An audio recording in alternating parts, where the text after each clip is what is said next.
नमस्कार दोस्तों, मेरा नाम है प्रदीप चौहान। बात समझनी है तो पूरी सुननी होगी। दोस्तों, कहते हैं कि किसी भी बदलाव की कामयाबी और नाकामी इस बात पर निर्भर करती है कि जिस मकसद के लिए उस बदलाव को किया गया, क्या उस मकसद में कुछ कामयाबी मिली या नहीं मिली। इसी तरह राजनीति में भी कोई भी पार्टी कोई भी बदलाव करती है, जब तक चुनावी बिसात पर उसकी टेस्टिंग नहीं होती, तब तक ये कह पाना बहुत मुश्किल होता है कि ये बदलाव कामयाब रहा या नाकाम रहा। हम सब पिछले कई दिनों से इस बात पे बात कर रहे हैं और हम देख भी रहे हैं कि कांग्रेस इस वक्त कैसे बदलाव के दौर से गुजर रही है। इस वक्त कांग्रेस अपना चेहरा, मोहरा, चाल, चरित्र सब कुछ बदलने की कोशिश कर रही है। बिना कैडर की पार्टी होते हुए 50 साल से ज्यादा यानी 5 दशकों से ज्यादा इस देश पर शासन करने वाली कांग्रेस को अचानक पिछले 10-11 साल में सबसे बड़ी कमी अगर किसी की महसूस हुई तो वो है एक डेडिकेटेड काडर की। लेकिन कांग्रेस के जो पुराने चेहरे थे, उन्हें अगर किसी चीज से दिक्कत थी तो वो थी काडर की, क्योंकि कांग्रेसी माइंडसेट कहता है पार्टी काडर नहीं होना चाहिए, नेता काडर होना चाहिए। नेता काडर होगा तो नेता की राजनीतिक पारी लंबी चलेगी, क्योंकि नेता फिर अपने दम पर पार्टी को ब्लैकमेल कर सकता है, पार्टी से अपनी बात मनवा सकता है। लेकिन अगर काडर वोट होगा तो पार्टी किसी बड़े छोटे नेता में भेदभाव नहीं करती है, क्योंकि काडर पार्टी को वोट करता है, चेहरे को वोट नहीं करता। इसलिए काडर पार्टी नहीं बनने देना चाहिए कांग्रेस को। ये पुराने कांग्रेसियों की सोच थी और ये सोच लगातार भारी पड़ती रही। राहुल गांधी की सारी कोशिशें नाकाम होती रही। लेकिन जब पानी गर्दन तक पहुंच गया, गर्दन से ऊपर आ गया, तो राहुल गांधी को भी लगा, क्योंकि इस देश में कुछ भी सरकार गलत करे तो उसके लिए उन्होंने पंचिंग बैग बना रखा है पंडित नेहरू को। और इस देश की मौजूदा राजनीति में कुछ भी गलत कांग्रेस के साथ होता है तो उसका पंचिंग बैग है राहुल गांधी। राहुल गांधी को लगा जब सब कुछ मुझे ही झेलना है, जब सब कुछ मेरे ही नाम पे हो रहा है, जब सब कुछ बिल मेरे ही नाम का फाड़ा जा रहा है, तो क्यों ना अपनी उस नाकाम कोशिश को एक बार फिर शुरू किया जाए और उसे सिरे तक पहुंचाने की कोशिश की जाए। और इस बार राहुल गांधी ने कोशिश की तो उन्होंने अब नहीं तो कभी नहीं वाले माइंडसेट से इस कोशिश को शुरू किया और इस कोशिश के तहत अब किसी ब्लैकमेल, किसी सीनियर जूनियर के दबाव में न आते हुए अपने हिसाब से कांग्रेस बना रहे हैं। राहुल गांधी सबसे पहले कांग्रेस के लिए एक काडर खड़ा करने की कोशिश कर रहे हैं। इसलिए उन्होंने ऊपर से बदलाव करने की बजाय पार्टी को नीचे से बदलना शुरू किया।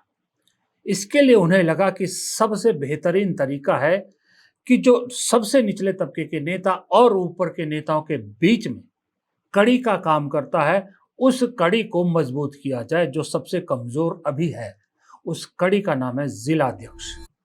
इसलिए जिला अध्यक्षों की मजबूती का काम शुरू हुआ और वो काम जो बदलाव का शुरू हुआ उसको उस अम्ब्रेला को नाम दिया गया संगठन सृजन वर्ष। 1 साल राहुल गांधी ने दरअसल अपने आप को दिया है। कहने को तो है कि कांग्रेस को 1 साल दिया है, दरअसल राहुल गांधी ने वो 1 साल अपने आप को दिया है कि अगर तो मैं इस 1 साल में कांग्रेस को अपने हिसाब से बदलने में कामयाब हो गया तो ठीक, वरना राहुल गांधी भी जानते हैं कि आगे रास्ता मुश्किल है। लेकिन अभी तक के सफर में राहुल गांधी कामयाब होते नजर आ रहे हैं और पुरानी कांग्रेस का चेहरा बदलकर नई कांग्रेस, जिसे आज के बहुत से लोग राहुल कांग्रेस भी कह रहे हैं, उसकी एक झलक दिखने लगी है। नए चेहरे दिख रहे हैं, नया दौर दिख रहा है। अब इस सारी भूमिका को बांधने का मेरा मतलब यह है कि अब इस बदलाव का लिटमस टेस्ट भी तो होना जरूरी है, इसका असली टेस्ट होना जरूरी है, जिसके लिए विधानसभा चुनाव सबसे मुफीद है। और बिहार का विधानसभा चुनाव है, उसके बाद केरल, तमिलनाडु, असम और पश्चिम बंगाल के चुनाव हैं अगले साल मई, अप्रैल, मई, जून में। बहुत से चुनाव है इस वक्त, आने वाले वक्त में बहुत विधानसभा चुनाव है। लेकिन उससे भी पहले एक और अहम चुनाव है, और उस अहम चुनाव से जो संकेत, जो रुझान मिल रहे हैं, वो कांग्रेस के लिए बहुत पॉजिटिव है। अगर ये रुझान नतीजों में बदलते हैं तो समझिए कि राहुल की कवायद पर एक तरह की स्टैंप लग जाती है कि वो सही रास्ते पर चल रहे हैं। और ये चुनाव है 19 जून को होने वाले 5 हाई वोल्टेज उपचुनाव, 5 हाई वोल्टेज विधानसभा उपचुनाव। इन विधानसभा उपचुनाव को लेकर नजरें पार्टी की पूरी हैं, लेकिन मीडिया की नजरों से दूर है। एक चुनाव पर अरविंद केजरीवाल अपना भविष्य देख रहे हैं, एक चुनाव पर केरल की हवा तय करने की जो है वो बताएगी केरल की हवा किस तरफ जा रही है। एक चुनाव गुजरात में कांग्रेस ने जो कवायद शुरू की है उसका क्या असर पड़ रहा है या कितना कामयाब हो रहा है वो दिखता है। इस तरह से और भी चुनाव है जहां बीजेपी को भी अपना लिटमस टेस्ट पास करना है। ये 5 चुनाव के जो अभी सर्वेज आ रहे हैं, उन सर्वेज में कांग्रेस के लिए खुशखबरी ही खुशखबरी है। एक एजेंसी है लोकपोल, उस लोकपोल एजेंसी ने इन 5 विधानसभा चुनाव के सर्वे किए। सबसे पहले अगर मैं बात करूं गुजरात की, तो गुजरात में 2 विधानसभा चुनाव है। गुजरात की सबसे पहले इसलिए कर रहा हूं क्योंकि कांग्रेस में बदलाव की शुरुआत का बिगुल राहुल गांधी ने गुजरात में ही फूंका था। गुजरात में पहला जो चुनाव है वो एक सीट है कड़ी, गुजरात में ये उपचुनाव है इसका। लोकपोल सर्वे के मुताबिक बीजेपी को 47% वोट मिल सकता है, कांग्रेस को बहुत क्लोज, बहुत नजदीक 44% वोट मिल सकता है, आम आदमी पार्टी को 7% वोट मिल सकता है और अन्य को 2%। याद रखिएगा 47 और 44 का फर्क है, जबकि बीजेपी वहां सत्ता में है, प्रधानमंत्री, गृह मंत्री दोनों इसी राज्य से, अडानी अंबानी दोनों इसी राज्य से। और दूसरी चीज इसमें देखिए, अगर इंडिया गठबंधन को मिलाएं, अगर आप इंडिया गठबंधन की बात करें और अगर इंडिया गठबंधन इस चुनाव में होता तो आम आदमी पार्टी और कांग्रेस का वोट शेयर अगर मिला दो आप, तो बीजेपी से 4% ज्यादा हो जाता है। खैर वो नहीं भी होता तो ये 44%, बेशक कांग्रेस हार रही है, लेकिन ये बहुत पॉजिटिव साइन है कि अगर बीजेपी के इतनी नजदीक पहुंच रही है कांग्रेस, वो भी उपचुनाव में, वो भी तब जब सत्ता बीजेपी की है। उसी तरह गुजरात में दूसरा जो विधानसभा चुनाव है वो है विसावदार। ये आम आदमी पार्टी के खाते में आई थी पहले चुनाव में, वो फिर उनके विधायक बीजेपी में शामिल हो गए तो खाली हो गई। वहां पर कांग्रेस के लिए कुछ खास अच्छी खबर नहीं है, क्योंकि इस पोल सर्वे के मुताबिक आम आदमी पार्टी को 46% और बीजेपी को बहुत नजदीक 43% वोट मिलेंगे और कांग्रेस को 8%। लेकिन यहां भी ये नजर रखना होगा कि अगर इंडिया गठबंधन की बात करें तो इंडिया गठबंधन यहां भी 54% वोट लेता है। ये गुजरात की कहानी।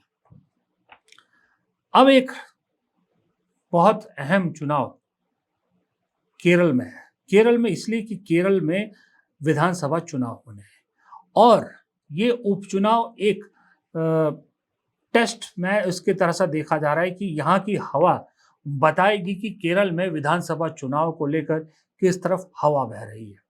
तो इस लोकपोल सर्वे के मुताबिक नीलांबुर केरला विधानसभा उपचुनाव में नीलांबुर कांग्रेस को 48% वोट मिल रहे हैं, सीपीएम को 37%, बीजेपी को मात्र 5% और पीवीएनवीआर को 4% और अन्य को 6%, यानी तकरीबन 11% वोट कांग्रेस को सीपीएम से ज्यादा मिल रहे हैं। सीपीएम जो वहां पर सरकार में है, क्लियरली कांग्रेस का उम्मीदवार यहां जीतता नजर आ रहा है। प्रियंका गांधी भी इस उपचुनाव के लिए प्रचार कर चुकी हैं, ध्यान रखिएगा। तो केरल में कांग्रेस के लिए जो अभी माहौल बन रहा है उसका एक उदाहरण है ये नीलांबूर केरला विधानसभा चुनाव। कांग्रेस के लिए बहुत पॉजिटिव न्यूज। फिर एक आइए वेस्ट बंगाल में कालीगंज विधानसभा उपचुनाव। यहां ऑल इंडिया तृणमूल कांग्रेस को 51% वोट, बीजेपी को 32% और कांग्रेस को 13% वोट मिल रहा है। 13% कांग्रेस का इंप्रूवमेंट है। पिछली बार शायद यहां कांग्रेस को 7 या 8% वोट मिला था। यह भी एक पॉजिटिव साइन है। फिर पांचवा जो विधानसभा उपचुनाव है वो है पंजाब का लुधियाना वेस्ट। यहां कहा जा रहा है यहां पर आने वाले विधानसभा चुनाव के हवा का वो तो दिखेगा रुख किधर जा रहा है, साथ में भगवंत मान का लिटमस टेस्ट है, लेकिन सबसे ज्यादा अरविंद केजरीवाल की राजनीतिक सफर की कहानी यहां पर बंद है। यहां पर कहा जा रहा है जो आम आदमी पार्टी ने जिस कैंडिडेट को उतारा है यहां, उनका नाम है संजीव अरोड़ा, जो अभी आम आदमी पार्टी के राज्यसभा सदस्य हैं। कहा यह जा रहा है कि अरविंद केजरीवाल ने इसलिए संजीव अरोड़ा को इस उपचुनाव में उतारा ताकि वो विधायक बन के विधानसभा पहुंचे, राज्यसभा की सीट खाली हो और उस राज्यसभा के जरिए अरविंद केजरीवाल संसद तक पहुंचे। ये केजरीवाल की कोशिश है, इसलिए लगातार केजरीवाल पंजाब में डटे हुए हैं। जब से दिल्ली में चुनाव हारे हैं अरविंद केजरीवाल सिर्फ और सिर्फ पंजाब में डटे हुए हैं। रोज उद्घाटन कर रहे हैं, मुझे नहीं मालूम किस कैपेसिटी में वो वहां पर हर परियोजना का उद्घाटन कर रहे हैं, लेकिन वो कर रहे हैं। भगवंत मान तो सेकंड फीडर की तरह पीछे खड़े रहते हैं। लगातार लुधियाना में चुनाव प्रचार कर रहे हैं, लुधियाना वेस्ट में अरविंद केजरीवाल, लेकिन उसके बावजूद ये लोकपोल का सर्वे कहता है कि लुधियाना वेस्ट में कांग्रेस ये सीट जीत सकती है 40% वोट के साथ।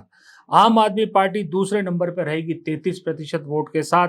बीजेपी को 15% वोट मिलेगा, शिरोमणि अकाली दल को 7%, अन्य को 5%। यानी यहां भी लोगों का मूड कांग्रेस की तरफ है। और कांग्रेस ने जो उम्मीदवार उतारा है यहाँ पर आशु, वो उम्मीदवार पसंद है राहुल गांधी की। राहुल गांधी ने उन्हें इस चुनाव में उतरने की सलाह दी थी, राहुल गांधी ने उन्हें चुना था। अब पंजाब की लुधियाना में, केरल के नीलांबूर में 5 में से 2 कांग्रेस जीत रही है। गुजरात में एक सीट पर कांग्रेस पीछे, तो एक सीट पे बहुत नजदीक है बीजेपी के। और तृणमूल कांग्रेस की पश्चिम बंगाल में कांग्रेस है तो तीसरे नंबर पे, लेकिन वोट प्रतिशत बढ़ रहा है। इसका मतलब 5 में से 4 जगह पर कांग्रेस के लिए पॉजिटिव न्यूज है। अब ये पॉजिटिव न्यूज किस लिए है? ये इसलिए है कि जो हाल फिलहाल में कांग्रेस ने मुद्दे उठाए हैं, राहुल गांधी ने जो मुद्दे उठाए हैं, हाल फिलहाल में जिस तरह से राहुल गांधी ने केंद्र सरकार की नाकामियां गिनाई हैं, हाल फिलहाल में जिस तरह से कांग्रेस ने अपने आप को बदला है, कांग्रेस ने जिस वर्ग से अपने आप को जोड़ने की कोशिश की है, वो कामयाब होता दिख रहा है। ये तो पहला संकेत है इस लिटमस टेस्ट का। दूसरा ये भी संकेत आप इनमें से निकाल सकते हैं कि अगर आप गुजरात की कड़ी या काडी जो भी है, इस विधानसभा क्षेत्र को, इस विधानसभा उपचुनाव को छोड़ दें, बाकी कहीं पर भी बीजेपी गिनती में नहीं है। इसका मतलब ऑपरेशन सिंदूर को लेकर जो ढोल पीटा गया, 11 साल के शासन को लेकर जो ढोल पीटा गया, उसका कोई असर नहीं दिख रहा। लोगों को ये चीजें नहीं सुहा रही हैं। दोनों चीजें बिल्कुल साफ है। खैर, बीजेपी में किसी और दिन बात करेंगे।